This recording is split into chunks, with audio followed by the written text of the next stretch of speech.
উপজেলা নির্বাহী অফিস হবে আপনাদের এই দাবির সাথে আমরাও একমত। আমরাও চাই হাতীবান্ধা আমাদের লালমনিরহাটের এই ট্রেনের যৌক্তিক দাবি নিয়ে আন্দোলন হয়তোবা আজকে থেকে রাজপথের আন্দোলন এখানে থামলো, কিন্তু এই ট্রেনের দাবির কার্যক্রম কিন্তু থামেনি।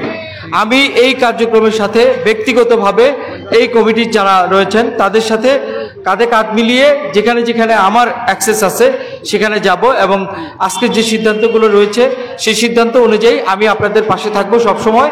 এবং এইটুকু আশ্বস্ত করতে পারছি যে আপনাদেরকে ইনশাল্লাহ আবার এই নতুন দাবি নিয়ে আবার আর দ্বিতীয়বার যেন রাজপথে না নামতে হয়। রাজপথে নামার অপশন কিন্তু আছে, আপনারা যেন আর কখনোই এই বুড়িমারি এক্সপ্রেসের জন্য রাজপথে না নামেন। সেই জন্য যা যা করণীয় এটা আমাদের ব্যাকগ্রাউন্ডে সকল কাজ চলতে থাকবে, এবং আপনারা আপনাদের নেতৃবৃন্দের মাধ্যমে সময়ে সময়ে অগ্রগতিগুলো জানবেন। এই বলে আমি আমার বক্তব্য শেষ করছি। আপনাদের প্রতি অনুরোধ থাকবে, আপনারা যারা দীর্ঘক্ষণ কষ্ট করেছেন আমাদের এসএসসি পরীক্ষার্থীদের কথা বিবেচনা করে আপনারা যেহেতু ছেড়েছেন, আমাদের বিভিন্ন পর্যায়ের যারা যতটুকু আমাদের সংহতি জানিয়ে কষ্ট করেছেন সবার প্রতি ধন্যবাদ জানাই।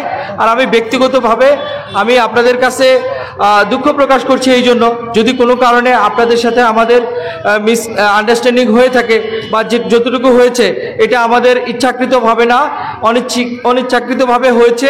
আমরা চাই এই ধরনের মিস আন্ডারস্ট্যান্ডিং আর হবে না। আমাদের যে আন্দোলনের কমিটি রয়েছে তার সাথে আমরা সুন্দরভাবে কোঅর্ডিনেট করে সামনের যে কার্যক্রম চালিয়ে যাব। আপনাদেরকে ধন্যবাদ। আসসালামু আলাইকুম।